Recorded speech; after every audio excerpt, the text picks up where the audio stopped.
Assalamualaikum warahmatullahi wabarakatuh. Apa kabar semuanya? Semoga sehat dan dalam lindungan Allah. Amin ya robbal alamin. Kami dari kelompok 4 akan membahas mengenai Chrysophyta. Sebelumnya, di sini saya akan memperkenalkan nama-nama anggotanya terlebih dahulu. Yang pertama, dengan saya sendiri perkenalkan, nama saya Suryani dan ada dua teman saya yang bernama Inayatul Maula dan Nur Apriliana. Langsung saja, guna mengefisiensikan waktu, silahkan teman-teman langsung simak videonya sampai selesai ya. Semoga bermanfaat. Nah, di sini saya akan menjelaskan pengertian Chrysophyta. Apa itu Chrysophyta? Chrysophyta itu diambil dari bahasa Yunani, yaitu Chrysos yang artinya emas. Jadi ganggang kemasan atau Chrysophyta ini salah satu kelas dari ganggang berdasarkan zat warna atau pigmentasinya. Ganggang ini berwarna keemasan karena kloroplasnya mengandung pigmen, karoten, dan xanthofil dalam jumlah yang banyak dibandingkan dengan klorofil A dan klorofil C-nya, sehingga membuat sel plastida berwarna keemasan,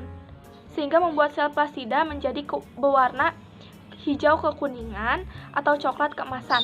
Ada pula yang menyebutkan bahwa warna keemasan ini disebabkan oleh pigmen yang bernama fucosatin.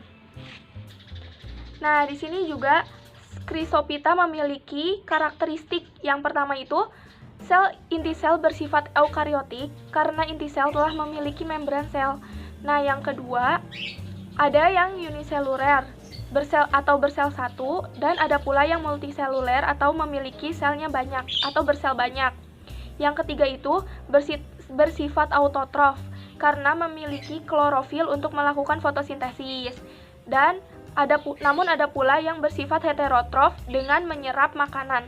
Yang keempat, Chrysophyta ini habitatnya di wilayah perairan seperti air tawar, air payau maupun air laut, dan ada juga yang hidup di darat, terutama di tempat-tempat yang basah atau di tempat yang lembab. Yang kelima, Chrysophyta ada yang memiliki dinding sel dan ada juga yang tidak memiliki dinding sel. Keenam, dinding sel mengandung selulosa, pektin, atau silika. Nah, karakteristik Chrysophyta selanjutnya yaitu yang ketujuh, bergerak menggunakan flagela bagi Chrysophyta yang memiliki dinding sel. Nah, kedelapan ini Chrysophyta bergerak merayap seperti amoeba atau amoeboid bagi Chrysophyta yang tidak memiliki dinding sel. Kesembilan, memiliki pigmen karoten, xanthofil, klorofil A, dan klorofil C yang menyebabkan si ganggang ini dapat terlihat berwarna keemasan. Kesepuluh, sebagian besar Chrysophyta ini bersifat mikroskopis atau tidak bisa dilihat dengan mata telanjang, dapat dilihat menggunakan mikroskop. Nah, ke-11, hidup soliter atau berkoloni, ya biasanya berkelompok.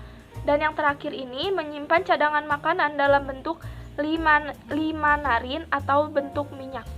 Nah, selanjutnya ada klasifikasi Chrysophyta yang akan dijelaskan oleh saudari Nur Apriliana. Klasifikasi Chrysophytae atau alga keemasan. Ini memiliki dasar klasifikasi berupa persediaan karbohidrat, struktur kloroplas, juga flagelanya.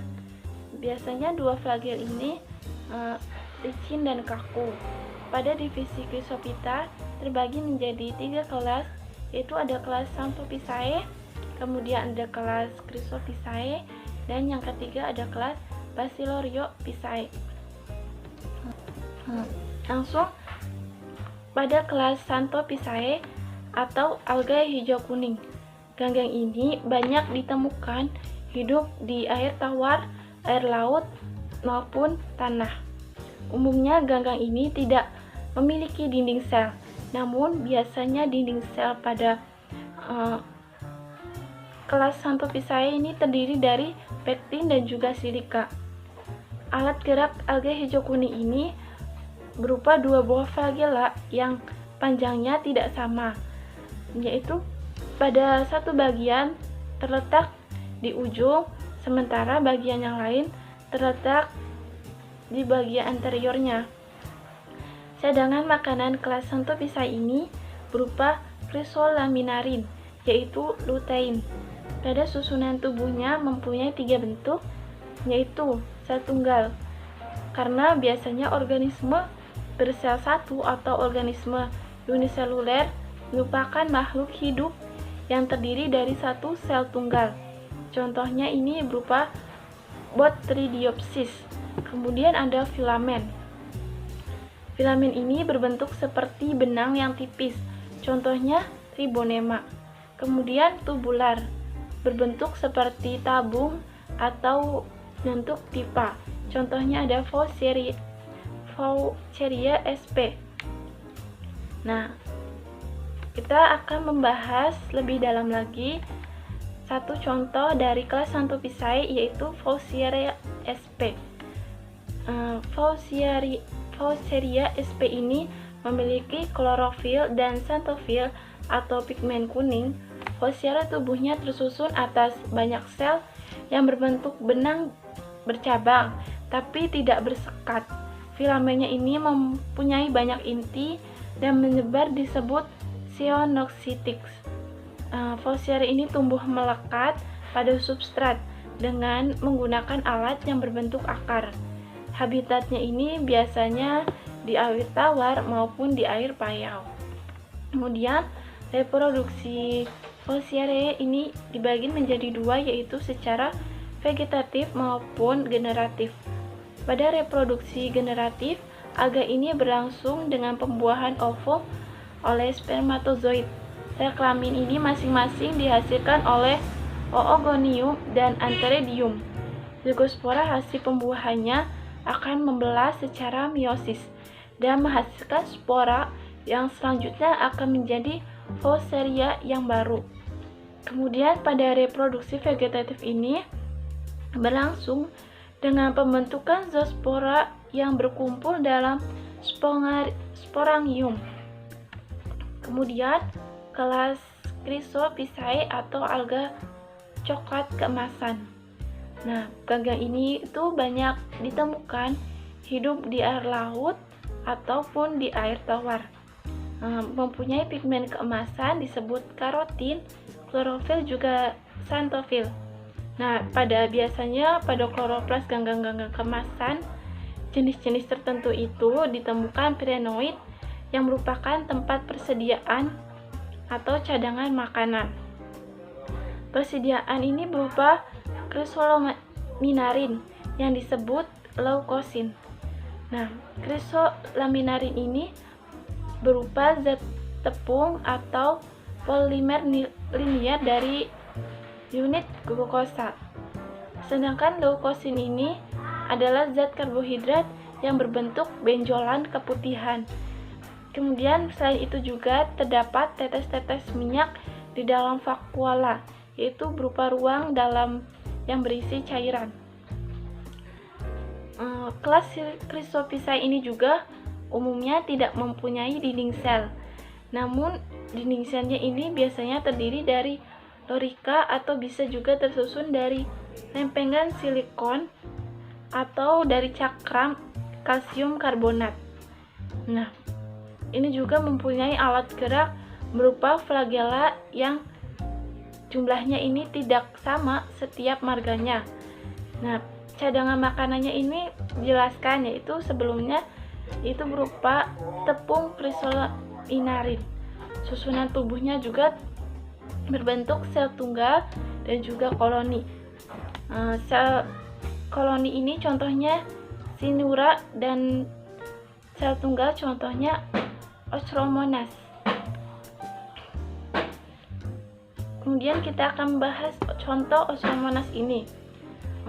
Ochromonas ini sel tubuhnya berbentuk bola yang dilengkapi dengan dua flagel yang digunakan sebagai alat geraknya. Kedua flagel ini panjangnya tidak sama. Di dalam sitoplasma terdapat beberapa organel penting seperti kloroplas yang berbentuk lembaran melengkung, vakuola, stigma, dan nukleus. Ochromonas ini berkembang biak dengan membelah diri dengan fragmentasi. Kemudian ada kelas Basilorophyceae atau alga diatomae. Nah, ganggang ini juga banyak ditemukan hidup di air tawar, air laut, dan juga biasanya hidup di tanah-tanah yang lembab.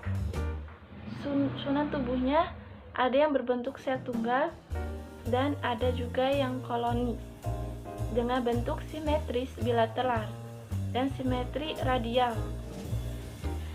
Kelas Basilorophyceae ini memiliki dinding sel yang disebut frustula, tersusun dari bagian dasar yang dinamakan hipotika dan bagian yang tutup dinamakan epita, juga sabuk atau cingulum. Frustula ini tersusun oleh zat pektin yang dilapisi oleh silikon atau cadangan makanannya berupa tepung krisolaminarin.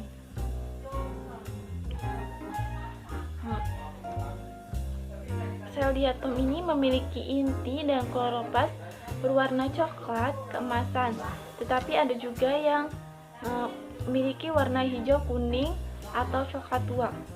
Kloroplasnya ini mempunyai bentuk yang bervariasi, yaitu seperti cakram, huruf H, poliferal maupun pipih. Ini juga mempunyai alat gerak berupa fagel yang terdapat pada sperma. Reproduksinya ini secara aksesual dengan membentuk sel anakan dari kotak dan tutup yang membelah menjadi dua. Kemudian ada juga secara seksual, yaitu dengan cara oogami. Kemudian pada kelas Basilorophyceae ini biasanya tanah yang mengandung diatom ini berwarna kuning keemasan, contohnya Navicula sp. Pada Navicula sp ini sering disebut juga alga kersik karena dinding sel tubuhnya ini mengandung zat kersik. Dinding tubuhnya terdiri atas bagian tutup, epiteka, dan bagian kotak hipoteka. Di antara tutup dan kotak ini terdapat celah yang disebut raphe. Kemudian ada pun juga ciri-ciri umum diatom, yaitu talusnya bersel satu. Struktur talusnya ini terdiri dari dua bagian, yaitu tadi wadah kotak dan juga tutup yang disebut epiteka. Inti selnya ini berada di sitoplasma. Kloroplas juga mempunyai bentuk yang bervariasi, yaitu sebelumnya. Kemudian pigmen fotosintesis ini adalah klorofil, karotin, fukasantin, diatoxantin, dan diadinoxantin. Selanjutnya akan dibahas oleh Naya. Terima kasih. Cara reproduksi Chrysophyta atau alga keemasan. Alga keemasan ini dapat berkembang biak secara aseksual atau vegetatif dan juga seksual atau generatif. Berikut ini penjelasan kedua jenis cara reproduksi. Pertama, reproduksi secara aseksual atau vegetatif. Reproduksi aseksual ini dilakukan dengan pembentukan zoospora multinukleat berukuran besar yang mempunyai banyak flagela seperti pada Vaucheria. Zoospora ini dianggap sebagai struktur majemuk yang terdiri dari kumpulan zoospora kecil yang berflagela dua yang masing-masing tidak memisahkan diri. Setelah zoospora ini dilepaskan, kemudian bergerak dengan flagelanya ke tempat baru. Setelah menetap, flagela dilepaskan dan berkecambah membentuk Vaucheria baru. Selain pembentukan zoospora, ada juga spesies Chrysophyta yang reproduksi aseksualnya dengan cara membelah diri seperti pada Ochromonas. Ochromonas berkembang biak dengan membelah diri secara fragmentasi dan reproduksi secara seksual atau generatif.